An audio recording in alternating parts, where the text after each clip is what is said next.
Hi there, it's Pastor Matthew of Rivers of Life Community Church, and we'll continue on in our journey in the Gospel of Mark. We're still in chapter 1, and today we're going to be looking at verses 40 through to the end of the chapter, verses 45. This particular text in our NIV is entitled A Man with Leprosy, and it reads from verse 40. A man with leprosy came to him and begged him on his knees, "If you're willing, you can make me clean."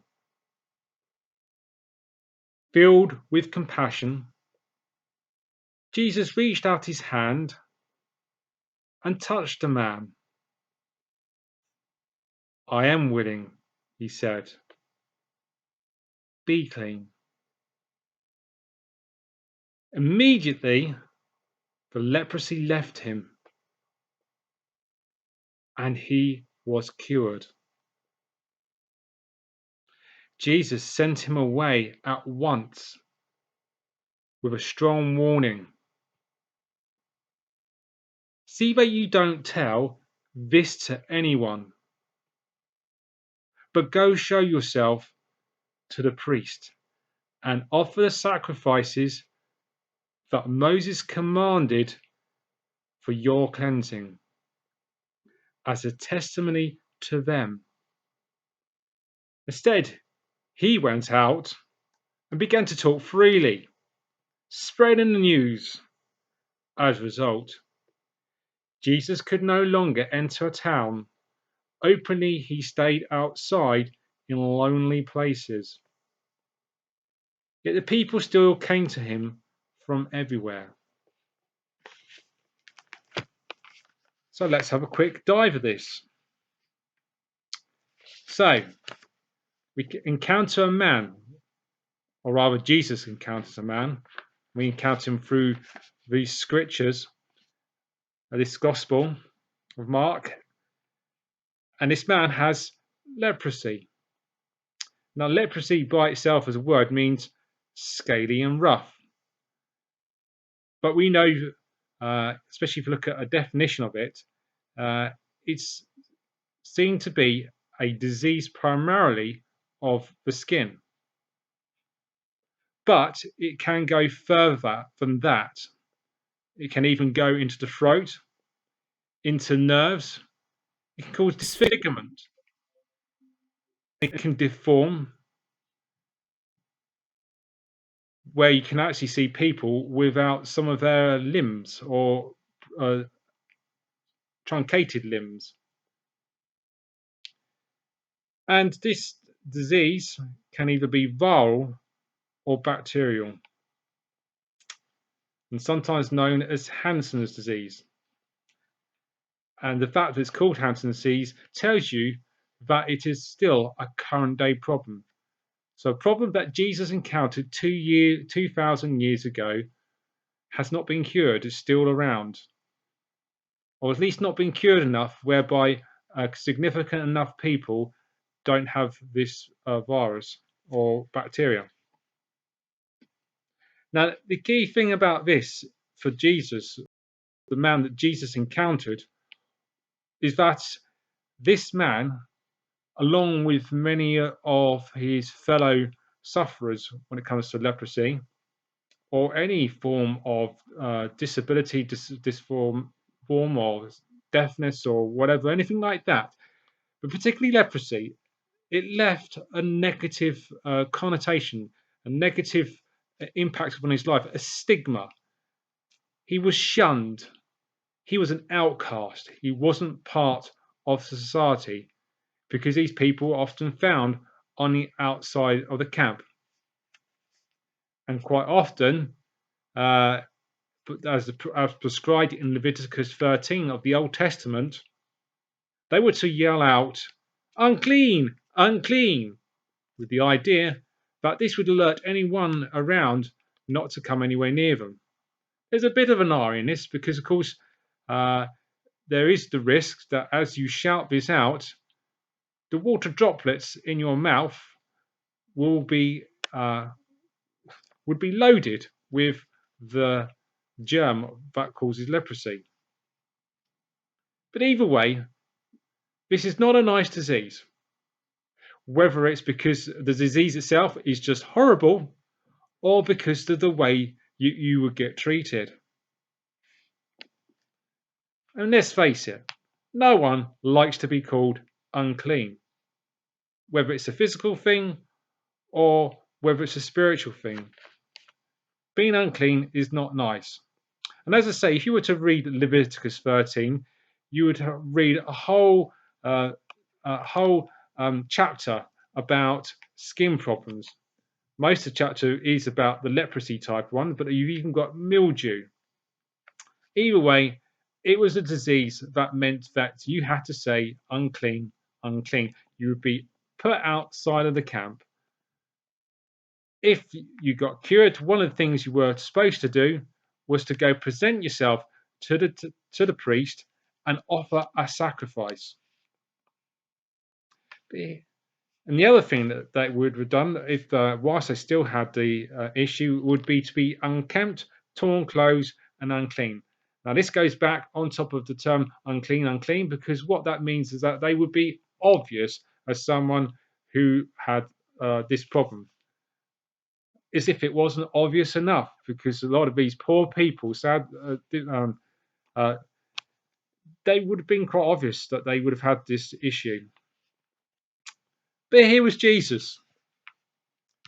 Now, as I say, consider all these things about the culture, the society that this leprosy sufferer was in, the one that Jesus encountered. Now, yes, Jesus is Lord of all, but to the outside, it would have been quite a spectacle for Jesus to cross what would have been a divide. Because let's face it, Jesus would be considered to be clean. In fact, we know he's clean by scripture, but the fact even in that society, what he was looking to be doing, considered as a teacher, a rabbi, or a religious teacher, a prophet, or whatever, he would have been clean. So the idea to cross the line from clean to an unclean person would have been considered to be impossible, stupid, unthinkable. But here the leper says, if you're willing, you can make me clean, says there in verse 40. There's the interesting word there, verse 41. It says, filled with compassion. Now, this filled to compassion that Jesus had, this is an emotion that goes right deep down, because that's what the term means. The term, actual fact, when you look back on the Greek word, it shows the depth and the enormity of the feeling, because it's a feeling that comes deep from within the bowels, filled with compassion. Jesus was for this man.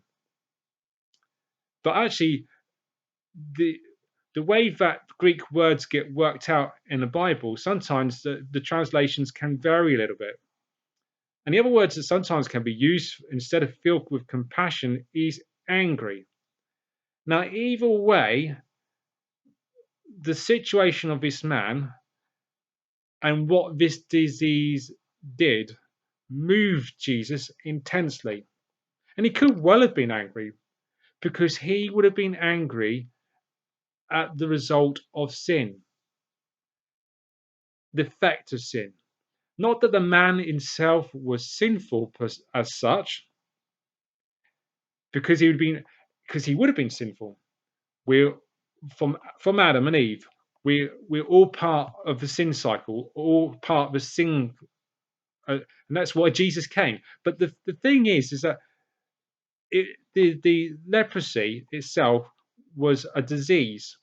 It is part of the fall. It's part of the thing that was ruined this world.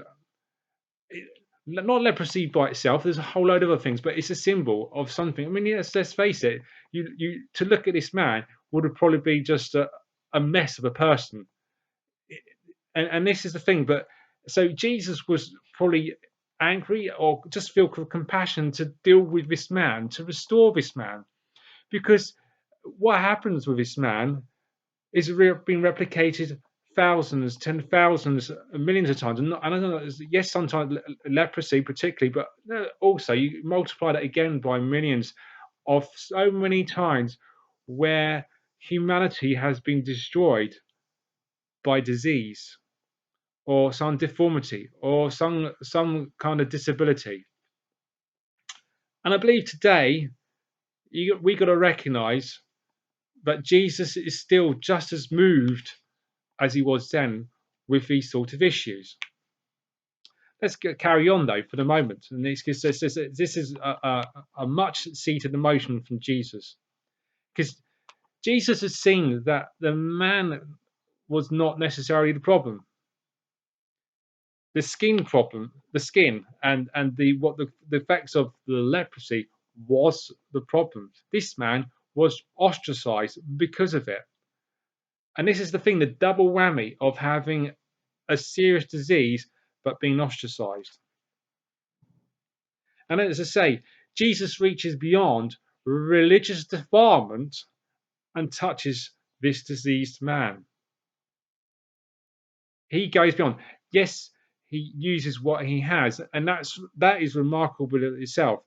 And it's remarkable that he crosses religious lines, as it were, the defilement line, and reaches out and touches this man with no regard to what was going on for himself. And as I say, this would have been, I think, would have been quite a spectacle. I mean, you transfer that today, and you find someone who who's been very ill,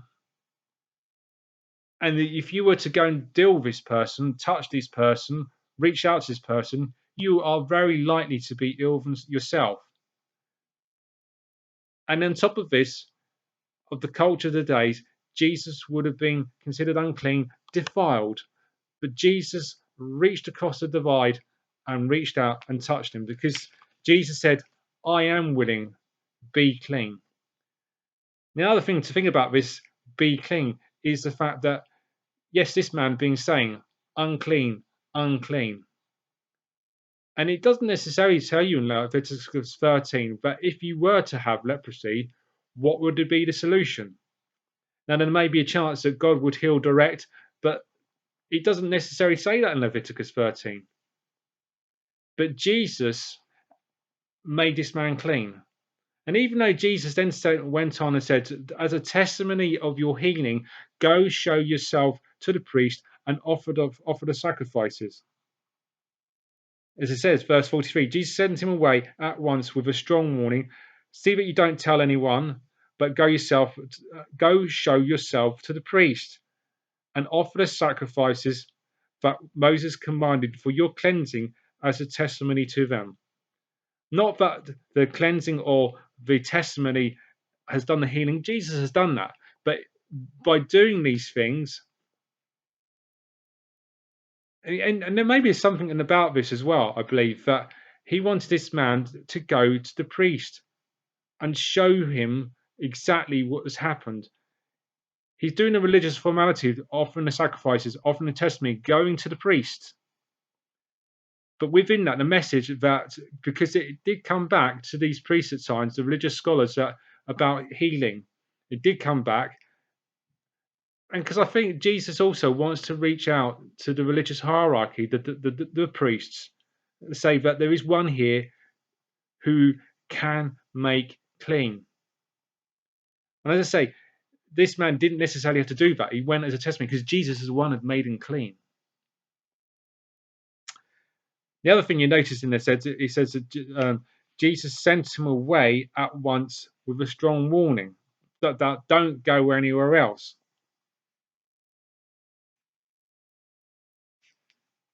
Tell no one else. And this is the extraordinary thing that continues on about the messianic secret.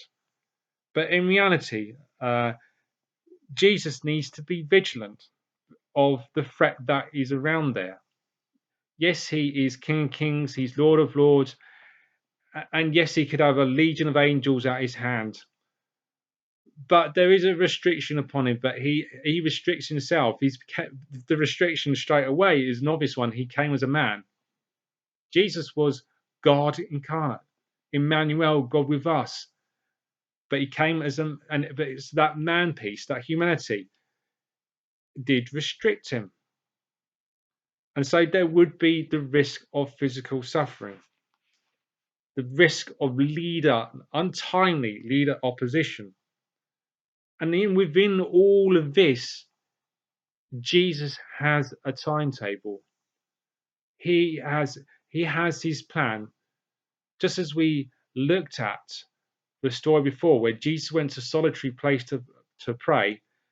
We also see within that, but the plan and the timetable is linked with the Father, Son, and Holy Spirit. All three of them are in this together.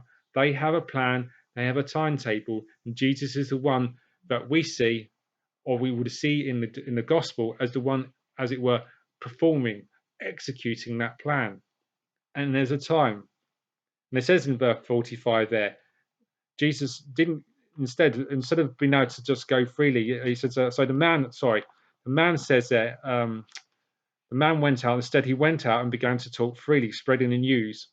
And of course, as a result, there it is. It says Jesus could no longer enter a town openly, but stayed outside in lonely places. And it gives you actually a picture there of how important it was to stay away from trouble. As I say, we might not necessarily understand completely why, but that was the case. He wanted to stay away from trouble, stay in lonely places.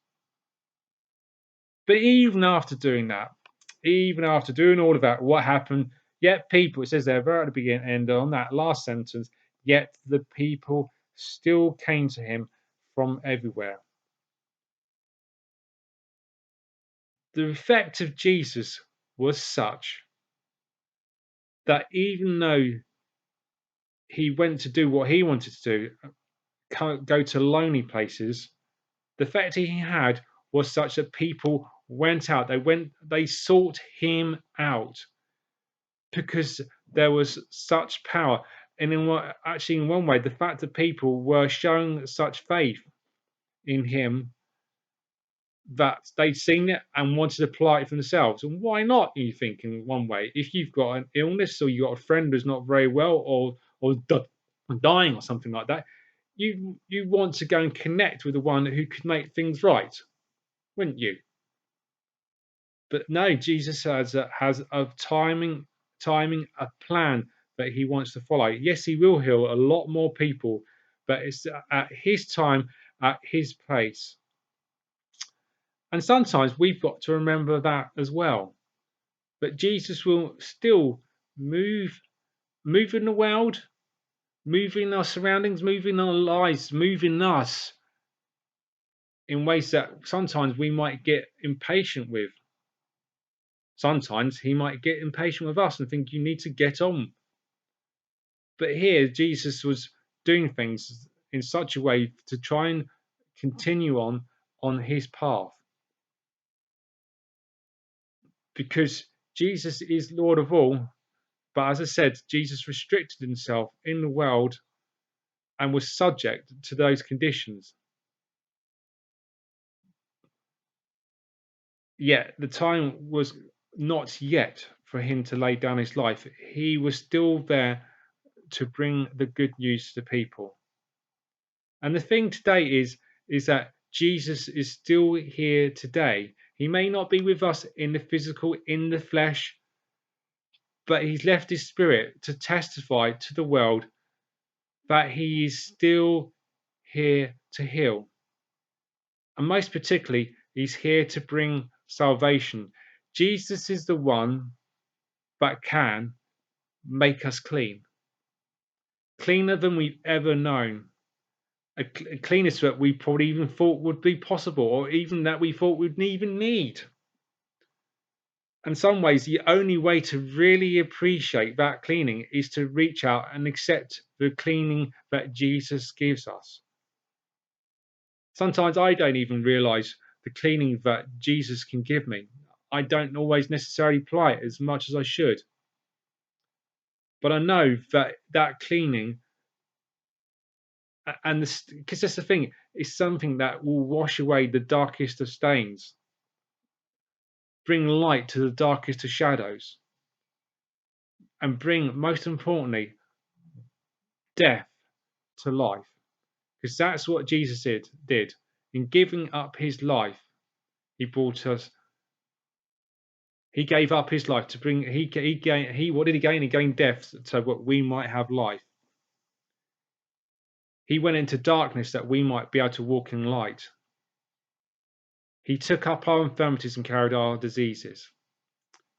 Now, if this is a word that's impacted you, maybe you need to contact me or pray the sinner's prayer, or take this somehow further, either by emailing me or literally getting in contact with, if you're not local to Rivers of Life Community Church in South Willsborough, Ashford, maybe you need to connect with a local church, someone who can pastor you, someone you can talk to and be looked after, because that's what the church is there for, to look after people who are seeking Jesus, who are seeking the truth.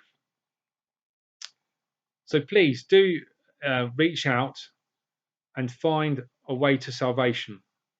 I find a way, as I say, it's just through this message, being cleansed not just of the external, but the internal as well.